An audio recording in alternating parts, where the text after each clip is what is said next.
খাতুনক শুভেচ্ছা দিব আহিছো তেওঁ যাতে আমাৰ এই নিৰ্বাচনত জয়যুক্ত হওক আৰু জয়যুক্ত হৈ পিনে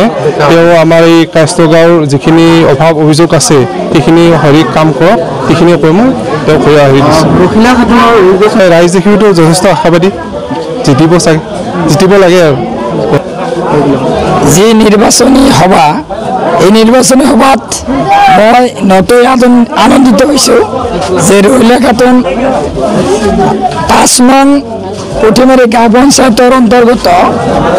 2 নং খণ্ডৰ কাষ্টগাঁও আজি যিটো তেওঁ নিৰ্বাচনী সভা এই সভাত ৰাইজে বিপুল সঁহাৰি আগবঢ়াইছে ৰহিলা খাতুনক মই দেখা পাই আনন্দিত হৈছোঁ তেওঁ মানে এজন ভাল সদস্য প্ৰাৰ্থী তেওঁ ৰাইজে তেওঁক বহুত সঁহাৰি জনাইছে তেওঁ কাৰ্যসূচী আগবঢ়াই লৈ যাব বুলি ভাবিছিলোঁ কিন্তু বতৰ অলপ বেয়াৰ কাৰণে অসুবিধা পাইছোঁ অসুবিধা পোৱাৰ পিছতো ৰাইজৰ যি সঁহাৰি পাইছোঁ আমি নথৈ আনন্দিত আমাৰ 5 নং পুঠিমাৰী গাঁও পঞ্চায়তৰ কাষ্টগাঁৱৰ 2 নম্বৰ খণ্ডৰ যি ৰহিলা খাতুন নিৰ্বাচনী আগবাঢ়ি গৈছে আমি ভাবিছোঁ যে তেওঁ বিপুল ভোটত জয়যুক্ত হ'ব খুব আশাবাদী খুব বেয়াৰ বতৰৰ মাজতো আমাৰ ৰাইজে সহায় সহযোগিতা কৰিছে খুব আনন্দিত হৈছোঁ যেটা আশা ৰাখিছোঁ আৰু আমি আগত আছিলোঁ কামাৰগাঁও গাঁও পঞ্চায়তৰ এই কাষ্টগাঁৱৰ যি ৱাৰ্ড আছিল এতিয়া হয়তো এতিয়া আপোনাৰ পুঠিমাৰী গাঁও পঞ্চায়তত গুচি গৈছে বহুতে নাজানে কথাষাৰ সেইবাবে ৰাইজক আমি অনুৰোধ জনাইছোঁ যে কাষ্টগাঁৱৰ উৰাজাহাজৰ ছবিত চাপ মাৰি ৰহিলা খাতুনক জয়যুক্ত কৰে যেন এয়া আমাৰ ৰাইজৰ প্ৰতি আমাৰ আহ্বান ধন্যবাদ নমস্কাৰ 5 নং পুঠিমাৰী খণ্ডৰ 2 নং কাষ্টগাঁৱত ৰহিলা খাতুন তেওঁ পঞ্চায়ত নিৰ্বাচনৰ বাবে মনোনয়ন পত্ৰ দাখিল কৰি আজি কাষ্টগাঁৱৰ এজন যোগ্য প্ৰাৰ্থী হিচাপে থিয় দিছে গতিকে তেওঁক বৃহত্তৰ কাষ্টগাঁৱৰ ৰাইজে বহুমূলীয়া ভোট দি জয়যুক্ত কৰক এই ৰাইজৰ ওচৰত মোৰ কামনা আৰু ৰহিলা খাতুনে যাতে মানে সমান চকুৰে গোটেই কাষ্টগাঁৱৰ ৰাইজক চাই যাতে তেওঁ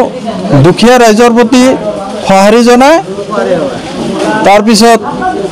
তেওঁ যাতে কোনো ধৰণৰ দুৰ্নীতি নকৰে তাৰ বাবে মই আহ্বান জনাইছোঁ তেওঁক আৰু ৰহিলা খাতুনক ৰাইজে যিমান সঁহাৰি দিছে মই যি দেখা পাইছোঁ ৰহিলা খাতুনে বিপুল ভোটত জয়যুক্ত হ'ব বুলি মই আশা কৰিছোঁ মোৰ নাম ৰহিলা খাতুন মোৰ ঘৰ কাষ্টগাঁও মই 5 নং পুঠিমাৰী গাঁও পঞ্চায়তৰ অন্তৰ্গত 2 নং কাষ্টগাঁও খণ্ডৰ ৰাইজৰ মনোনীত প্ৰাৰ্থী হিচাপে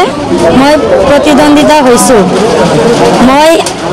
আচলতে ইলেকশ্যন খেলিব খোজা নাছিলোঁ কিন্তু ৰাইজৰ অনুৰোধত মই ইলেকশ্যন খেলিবলৈ বাধ্য হৈছোঁ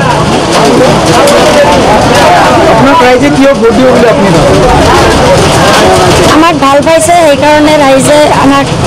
ভোট দিব বুলি আশা কৰিছে আপুনি জিকাৰ পিছত এই খণ্ডৰ আপুনি কেনেধৰণৰ উন্নয়ন আগবঢ়াব বুলি আমি ৰাইজক প্ৰথমতে শিক্ষাৰ ক্ষেত্ৰত আগবাঢ়ি দিম আৰু তাৰপিছত গৰীব ধনী দুখীয়াৰ লগত মই থাকিম আৰু থাকিবলৈ চেষ্টা কৰিম সমাজৰ যিকোনো ধৰণৰ সমস্যা সমাধান কৰিবলৈ মই চেষ্টা কৰিম আৰু ধন্যবাদ জনাইছোঁ মই পোনপ্ৰথমে মিডিয়া পাৰ্চনক আজি যি ৰহিলা খাতুন 5 নং পুঠিমাৰী পঞ্চায়তৰ 2 নং কাষ্টগাঁৱৰ সদস্য ৰূপে